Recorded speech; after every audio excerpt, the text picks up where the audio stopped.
Sa bagay, masarap talaga yung hindi naghihiwalay. Parang relasyon din yan. Sa umpisa parang ayaw maghiwalay. Gusto nila parati silang magkadikit. Pero pag nagtagal, naghihiwalay rin. Pero ang masakit, mayroong isang tao na gusto talaga kayong paghiwalayin. Katulad nitong tokwa, pilit mong pinaghihiwalay dahil masakit sa mata. Pechay at tokwa, mukhang masarap pa. Tara, umpisahan natin lutuin. Pagprito muna tayo ng tokwa. Prituin lang natin hanggang sa maging kulay brown.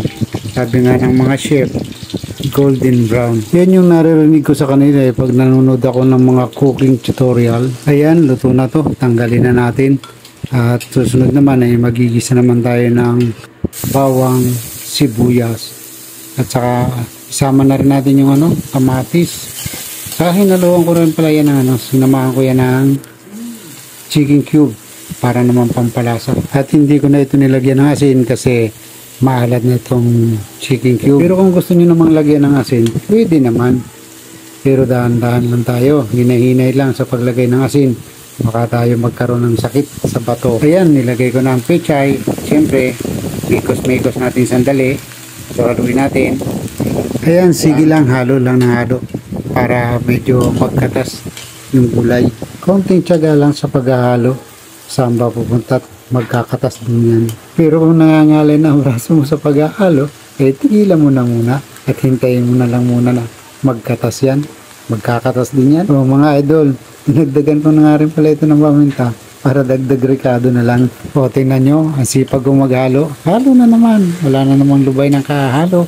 Kaya nagkakatas na.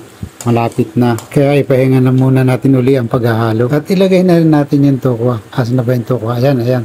Ayan na yung tokwa. Lagay na natin. Ayan, halo na naman. Mikos-mikos naman ulit tayo.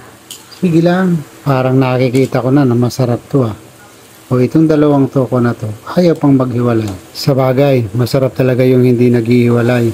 Parang relasyon din yan. Sa umpisa parang ayaw maghiwalay.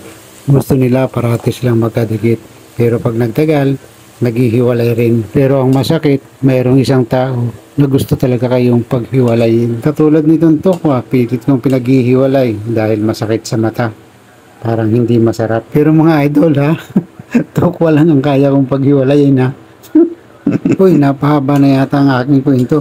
Maluluto na pala itong niluluto ko. Puro ako kwento. Mahirap talaga pag nagluluto ka tapos nagmamarites ka. Balik tayo dito sa akin niluluto. Dito na lang tayo. O ayan, nilagyan ko ng tubig. Dinagdagan ko ng tubig para maraming sabaw. Masarap kasi yung masabaw. Kung nagustuhan mo at nasiyahan ka dito sa video kong ito, idol, follow and share. Salamat. O tara, kain na tayo. Gutom na rin ako, kakakwento. Bye bye. Thank you.